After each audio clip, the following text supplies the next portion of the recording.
The man was tied to a flat bed, painfully explaining that he didn't do it. He thought they had the wrong person, but Bruno, who had tied the man up, didn't listen to the argument. Bruno turned around, grabbed a sledgehammer behind him and slammed it into the man's right knee. Bruno then suspended the man with a steel cable, causing the man to stand on one leg with his left leg. As the man rocked, the man's right leg was in pain every time it touched the ground. Bruno listened to the man's screams and closed the door with satisfaction. In fact, Bruno was not a cruel pervert. Bruno is a father who loves his daughter very much. Bruno's profession is that of an attending physician who saves lives. Bruno had a good income and a happy family, but that all changed when his daughter disappeared. After a detailed police search, the police finally found the girl's body in the yellow grass. Bruno couldn't believe what was in front of him. Bruno saw his daughter covered in bruises and battered, unkempt clothes. Bruno saw that the skirt his daughter was wearing was stained with blood underneath. Bruno could not believe the pain his daughter had suffered before she died. What kind of demon could have done such a cruel act to an 8-year-old girl?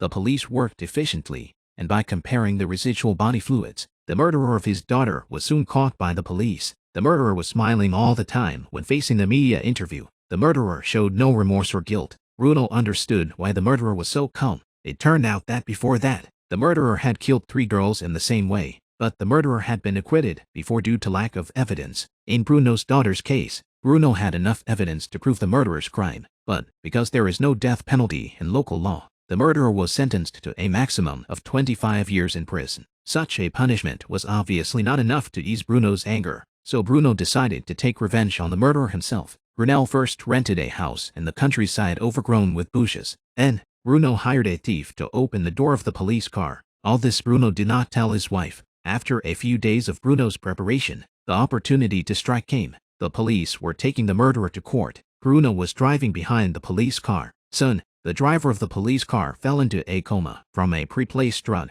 The police car swayed and was forced to pull over to the side of the road. Bruno pretended to pass by, showed his doctor's license and said he could help. He and the police officers first carried the unconscious driver to the side of the road. After that, Bruno falsely claimed that he needed to get something from the car. But while the police were not looking, he drove the car carrying the killer to a factory. Bruno used a drug to put the killer in a coma. In the process, Bruno switched to another car. The murderer is pulled Bruno to a jungle hut. Here Bruno builds a torture kit at great expense. The murderer was stripped naked and shackled by Bruno, while hanging in the air by a steel cable. Finally, the murderer was secured to a wooden bed. Bruno will spend the next 7 days to make the killer experience the full pain. Soon, the murderer woke up. At this moment, the murderer did not realize what he was about to suffer. After learning that Bruno was the father of the murdered girl, the murderer pretended to be aggrieved. The murderer cried and said he had done nothing. The murderer says that if Bruno doesn't believe him, he can confront him in court. Bruno was so enraged by the murderer's words that he picked up a sledgehammer and smashed it down hard.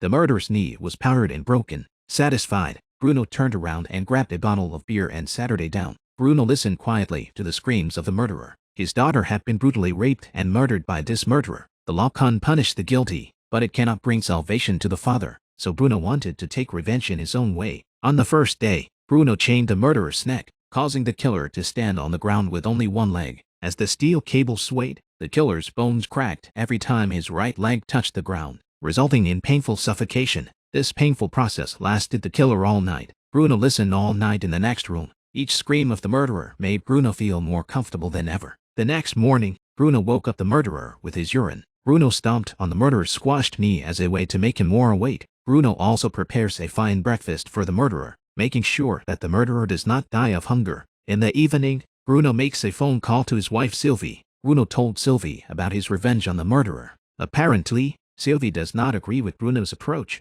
Sylvie tells Bruno to go home and not make the same mistake again, because Sylvie didn't want to lose both her daughter and her husband. The police have taken control of Sylvie's phone. The sheriff used this opportunity to communicate with Bruno. The sheriff told Bruno not to lose his mind because of hatred, and then asked Bruno to come back and turn himself in as soon as possible. But apparently, Bruno's daughter was tortured and killed by the murderer in such a cruel way. Bruno could not let go of this opportunity for revenge. 5 days later is Bruno's daughter's birthday. Bruno wanted to make this day as the anniversary of the killer's death. Bruno wants to kill the murderer himself and then return to the police station to turn himself in. Bruno hung up the phone and took out his gun and aimed at the murderer. Bruno really wanted to shoot the murderer, but Bruno thought it would be to cheat to let the murderer die like that. Day 3. Bruno wiped his scalpel and prepared to torture the killer again. The killer was shaking with fear. The murderer finally admits that he killed Bruno's daughter. The killer thinks that Bruno only wants him to confess. The killer also says that he will voluntarily confess to the judge.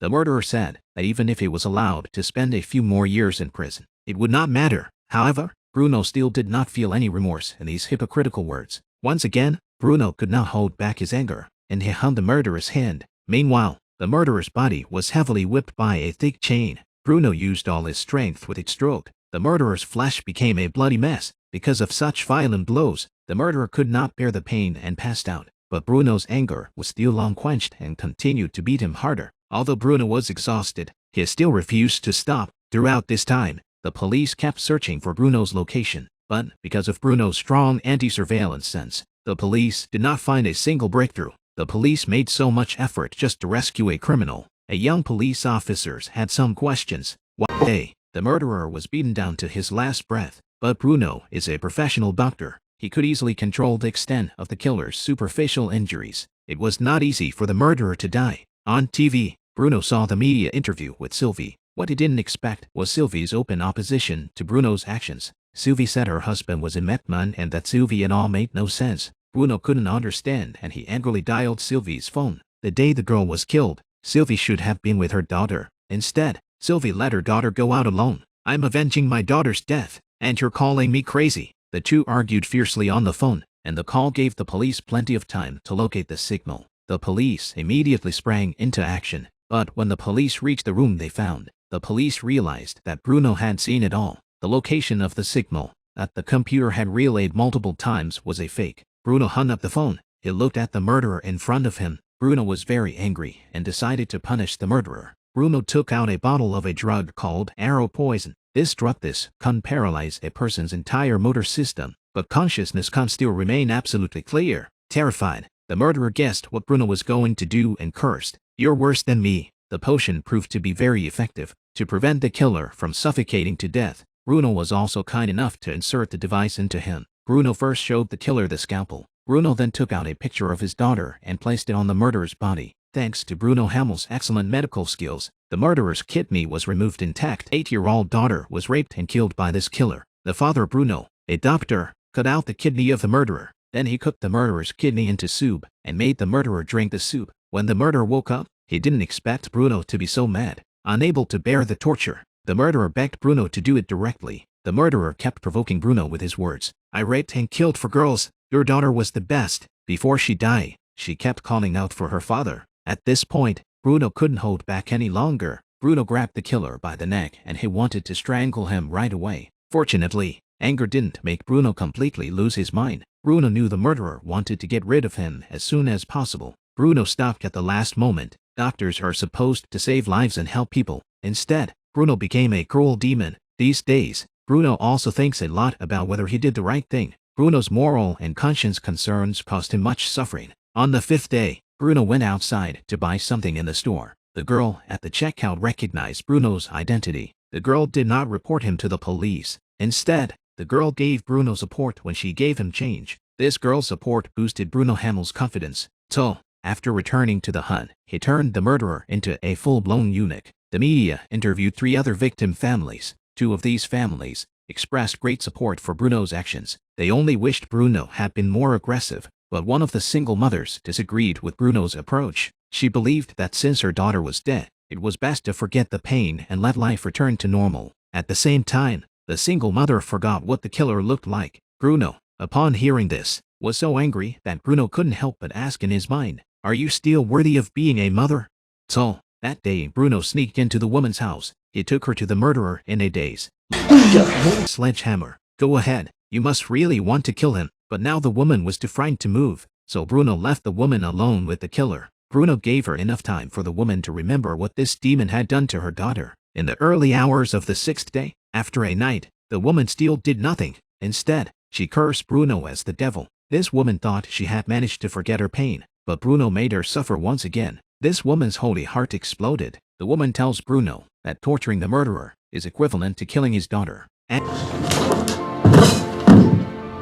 Angry, Bruno threw the woman into the street, and the woman's words swayed Bruno again. Although they made the murderer suffer a lot, for the healer's mercy also made Bruno more and more painful. On the 7th day, Bruno Hamel woke up from his hangover. It was his daughter's birthday. In a trance, Bruno seemed to see his daughter's figure. Bruno walked over to his daughter and took her hand. Bruno took his daughter to the bathroom and washed the bruises off her body. Slowly, Bruno untied the cloth that his daughter had wrapped around her hand. The scars on his daughter's hands were shocking. Bruno looked at the bruises all over his daughter's body and he shuddered in pain. He tried to wash the blood off his daughter's arm, but the more Bruno washed, the more blood flowed. Finally, Bruno remembered that his daughter was gone. He broke down and bawled, hating himself for being a father. Bruno hated himself for not being able to protect his daughter. After Bruno calmed down, he opened the chains of the killer. Bruno thought about whether to kill this demon, but in the end, out of humanity, he didn't have the courage to do it. Bruno tried to kill himself by swallowing the gun,